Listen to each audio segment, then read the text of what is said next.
Bus stand का कायाकल्प करने के लिए कलेक्टर मृणाल मीना के निर्देशन में प्लान तैयार किया गया है, जिसमें बसों के खड़े रहने, मार्किंग और पार्किंग स्थल का चिन्हांकन के साथ ही रूट भी तय किए गए हैं।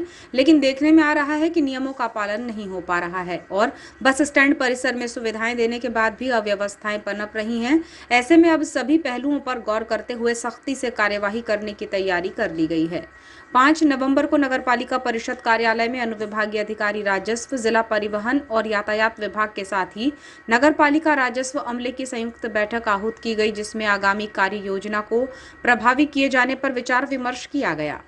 बैठक में अधिकारियों को बताया गया कि नगरपालिका परिषद द्वारा बस स्टैंड में व्यवस्थाएं बनाई गई हैं, जिसका सुचारू ढंग से संचालन बस मालिकों द्वारा नहीं किया जा रहा है। इसमें बसों का रूट निर्धारण, मार्किंग और पार्किंग की व्यवस्था की गई है। देखने में आ रहा है कि बसों को बेतरतीब ढंग से लगाया जा रहा है, जिससे प्लान के अनुरूप कार्य नहीं हो पा रहा है। नगरपालिका इंजीनियर्स ने बताया कि यहां साइन बोर्ड लगाए गए हैं, प्रकाश व्यवस्था दुरुस्त की गई है, क्षतिग्रस्त यात्री प्रतीक्षालय को ठीक किया गया है, पेयजल के साथ ही अन्य पर्याप्त बंदोबस्त भी किए गए हैं। बताया गया कि कुछ अस्थायी अतिक्रमण है जिसे हटाने की आवश्यकता है, जिससे कि पार्किंग व्यवस्था ठीक हो सके। साथ ही अन्य चीजों पर भी नगरपालिका कार्य करने जा रही है। बैठक में बालाघाट एसडीएम गोपाल सोनी ने कहा कि नगरपालिका परिषद अधिनियम अपने आप में प्रभावशील होता है, तो इसके अनुरूप कार्यवाही होनी चाहिए। साथ ही उन्होंने सुझाव दिया कि नगरपालिका बालाघाट द्वारा अतिक्रमण हटाओ दस्ता तैयार किया जाए तो यूनिफॉर्म में रहें। साथ ही जिन स्थलों से अतिक्रमण हटाया जाता है उसकी पर्याप्त निगरानी बरती जाए। इसके साथ ही स्विमिंग पूल निर्माण, भूमि सीमांकन, नहरा तालाब को संरक्षित करने सहित अन्य महत्वपूर्ण विषयों पर चर्चा की गई। बैठक में जिला परिवहन अधिकारी अनिमेश गढ़पाल ने कहा कि बस मालिकों द्वारा नियमों का उल्लंघन किया जा रहा है, तो इस संबंध में बस मालिकों पर चर्चा की जाएगी और नगरपालिका की योजना अनुरूप कार्य करने को कहा जाएगा।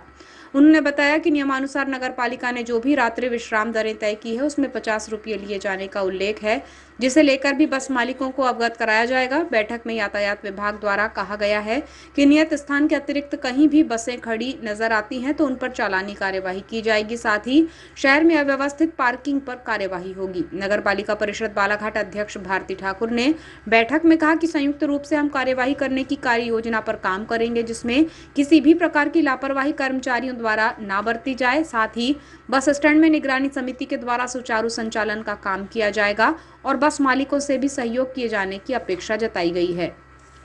उन्होंने कहा कि शहर में अतिक्रमण हटाने की कार्यवाही अब तेज की जाएगी। मार्ग में जहां तहां अतिक्रमण से रास्ते सकरे हो गए हैं और यातायात समस्या खड़ी हो जाती है। नगरपालिका अध्यक्ष ने बताया कि बैठक में एसडीएम और जिला परिवहन अधिकारी द्वारा दिए गए सुझावों पर तत्काल अमल किया जाएगा, जिसमें शहर को सुव्यवस्थित और सुंदर बनाने के लिए हर संभव प्रयास किए जाएंगे।